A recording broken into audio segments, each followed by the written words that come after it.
Shielded from view almost by a security guard's umbrella, Brett Kavanaugh today heard from number 3, a third woman accusing him of sexual misconduct in decades past. Julie Swetnick's tale, made public today, is vivid, specific, and horrifying.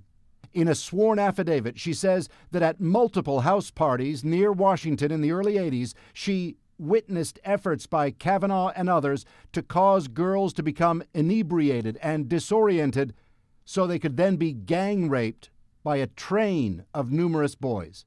Drinks were spiked, she says, so girls wouldn't say no. The boys lined up outside rooms waiting for their turn with a girl. These boys included Brett Kavanaugh.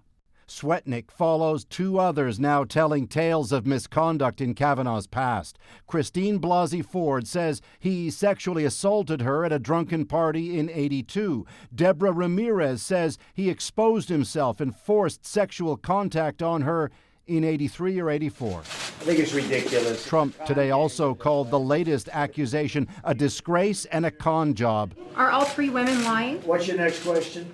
Everybody says. Other Republicans went further. Here's what I think. If you went to a party once where people were being drugged and gang raped, you wouldn't go to the next 9. That you would tell somebody. And that you have an obligation, if you see people being abused, to come forward and say something about it, if not for yourself, for them. So I'm very suspicious of this. As it stands, neither Swetnick nor Ramirez will testify before U.S. senators assessing Kavanaugh's worthiness for the Supreme Court. Ford will testify tomorrow, followed by Kavanaugh, who denies all of it.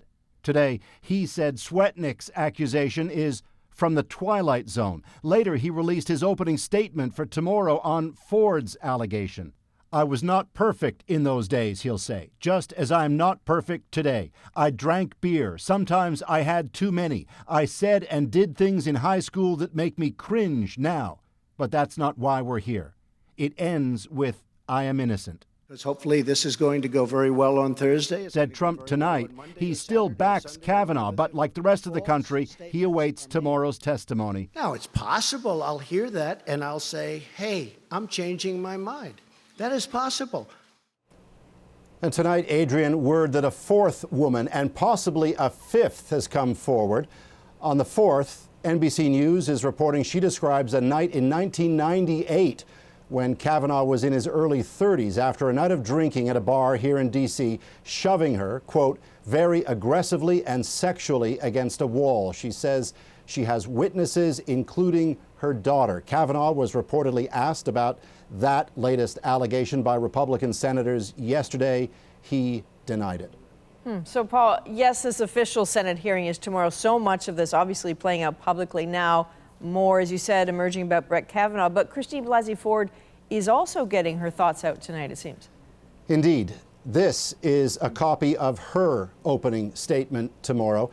It's mostly stuff we know already, but in succinct, stark, ugly terms. She talks about that night we've heard about, the high school party with, as she describes him, Brett Kavanaugh, the boy who sexually assaulted me. She describes the assault, how she feared for her life, how it's haunted her, and how, since going public with it, out of a sense of civic duty, she says, she and her family have faced death threats. She is terrified. Tomorrow, Ford will say all of that and more, and then take questions. Adrian. Well, I know you'll be watching. Thanks very much, Paul. For a sense of how big a deal tomorrow will be and how it could mirror a similar hearing almost 30 years ago involving Justice Clarence Thomas, take a look at this. 2 letters to 2 women from different eras. One signed by 1,600 black women in support of Anita Hill, who accused Thomas of sexual harassment back in 1991. And one signed by 1,600 men in support of Christine Blasey Ford, posted in today's New York Times. Both with the same message: we believe you, we're behind you. And those 2 letters reinforce a running theme here that, yes, it's been a long time since 1991, but it's not exactly a whole new day. So here's a look at what's changed and what hasn't, with a little help from journalist Timothy Phelps, who helped break the Anita Hill, Clarence Thomas story way back when. On several occasions, Thomas told me graphically of his own sexual prowess. Anita Hill faced 14 senators in 1991, all of them men. Christine Blasey Ford will face 21 senators this time, all but 4 of them men. And 3 of those who questioned Anita Hill all those years ago will be there again tomorrow. Democrat Patrick Leahy and Republicans Chuck Grassley, who's chairing it, and Orrin Hatch, who now, as then, is skeptical. Why did she wait 10 years? Why did she follow him to the next job? I think it is a smear. I don't think there's any question in my mind.